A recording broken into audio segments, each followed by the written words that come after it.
Hello दोस्तों, veterans नमस्कार। मैं दीवानसी। मैं आपको बताना चाहूँगा कि जो X/60 का केस जो माननीय सुप्रीम कोर्ट में चला हुआ है, उस केस का जो मेन करता है वो है सुशील कुमार चौधरी एंड अदर्स। और जब इन्होंने 2023 में केस लगाया था, उसके बाद इसके साथ 3 केस और जुड़ गए हैं, यानी टैग हो गए हैं। और इन टैग होने से ये हुआ कि जैसे जैसे नया केस आता गया वैसे वैसे इसकी कार्रवाइयाँ नए केसों की होती गईं और ये केस वहीं के वहीं पड़ा रहा। अभी तक इसमें 3 केस हैं सुशील कुमार चौधरी के साथ में, और इनके जो रेस्पोंडेंट हैं वो भी अलग अलग हैं। खास करके ये जो मैंने दे रखा है veterans Indian navy direct entry artificers association, क्योंकि इन्होंने 5 वो बना दिए यहाँ पर क्या में रेस्पोंडेंट। और जो सुशील कुमार चौधरी वाला जो केस है उसमें केवल 4 रेस्पोंडेंट हैं, और उनके साथ जो और भी हैं उनके भी 4 रेस्पोंडेंट हैं।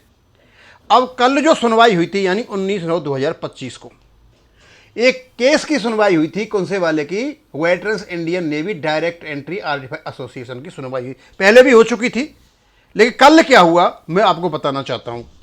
और कल इनका केस का नंबर है 391/2025। इसमें respondent number 1 and 2 are granted 4 weeks time as last opportunity for filing counter affidavit। अब जो 391/2025 जो केस है वो केस है इनका veteran Indian navy direct entry artificers association का। इनके 5 रेस्पोंडेंट हैं। पहला है यूनियन ऑफ इंडिया और दूसरा department of ex serviceman welfare, यानी मेन तो कल्प्रिट ये DSW। इन दोनों के लिए 4 दिन का टाइम दिया है, लास्ट अपॉर्चुनिटी दी है। किसके लिए दी है इनको? फाइलिंग काउंटर एफिडेविट, कि ये काउंटर एफिडेविट अपना फाइल करें। अभी तक नहीं किया है। और पहले जो 3 केस थे उसमें किसी ने भी काउंटर एफिडेविट फाइल नहीं किया है, किसी ने भी। जो 5 यहां पर मेंशन ये है या 4 इनके यहां पर मेंशन ही है, इनमें एक ज्यादा बढ़ा करके लिखा हुआ है इन्होंने। उसके बाद service is complete on respondent number 3 to 5 none has entered appearance.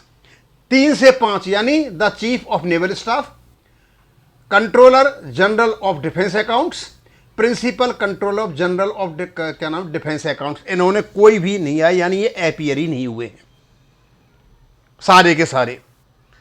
अब 2 के लिए टाइम दे रखा है, इनको पहले भी टाइम दिया रखा था। अब ये टाइम इनको जो दे रखा है ये 15-16 अक्टूबर तक खत्म हो जाएगा, क्योंकि मैक्सिमम काउंटर फाइल करने के लिए एफिडेविट देने के लिए 30 दिन का टाइम होता है, फिर 60 दिन का होता है, फिर 90 दिन का होता है।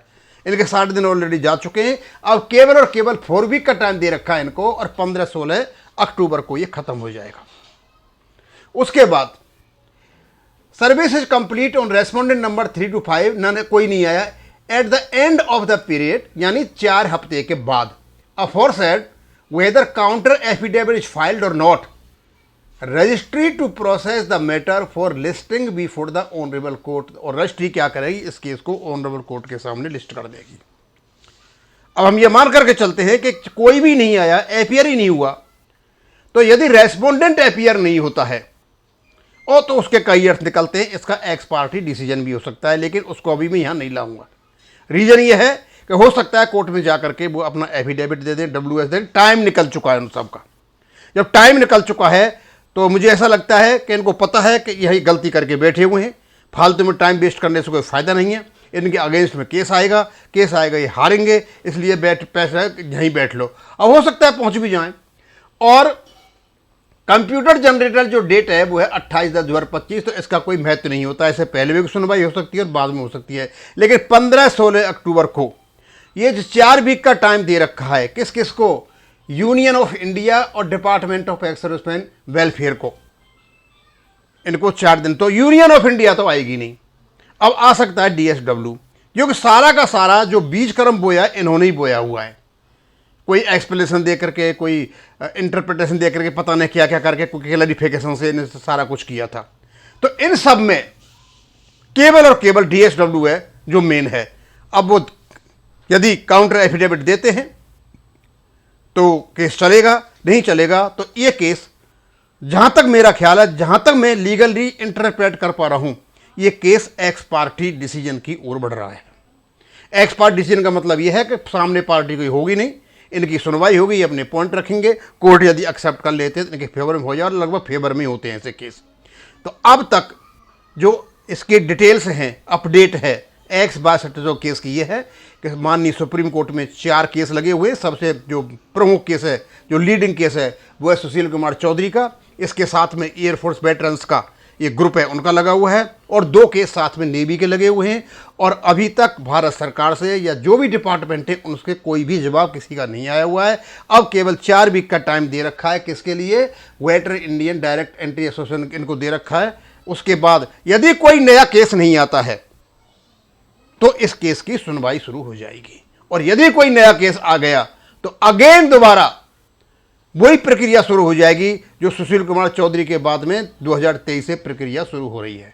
नया केस आएगा, उनको इसके साथ टैग किया जाएगा, उनके संबंध में जो रेस्पोंडेंट हैं उनको नोटिस दिया जाएगा, जवाब देते नहीं देते हैं, फिर उसके बाद फिर 3 महीने निकल जाएंगे। और यदि कोई भी व्यक्ति इसको नहीं आता है, कब?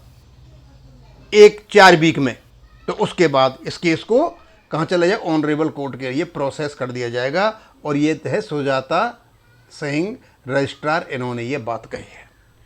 बस बहुत लोग पूछ रहे हैं केस का क्या हुआ, तो केस की लेटेस्ट अपडेट ये है जो मैंने आपको यहाँ पर डाल दिया। यहीं ख़त्म करूँगा। थैंक यू, धन्यवाद।